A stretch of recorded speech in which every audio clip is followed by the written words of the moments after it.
How to fix Gcash app game not opening. Now in this video, I'm going to be showing you how you can fix if you're trying to play games on Gcash, well, it's not opening. Now in this kind of issue, you probably want to check out your internet connection first. Make sure that you have at least maximum signal bars if you're using Wi-Fi, and if you're using mobile data, make sure that you have sufficient amount of um, gigabytes. Now, all you have to do to troubleshoot the application specifically is just to make sure all's well that you're running the latest version. Head out into your Google Play Store or where you download Gcash and then look for the application and then just simply update it if the update button is visible.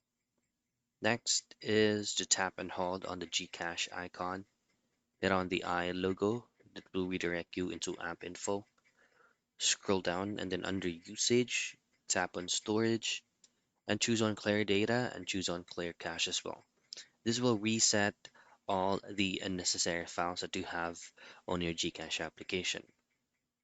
That's it. Those are the very basic troubleshooting steps for you to be able to fix Gcash games not opening.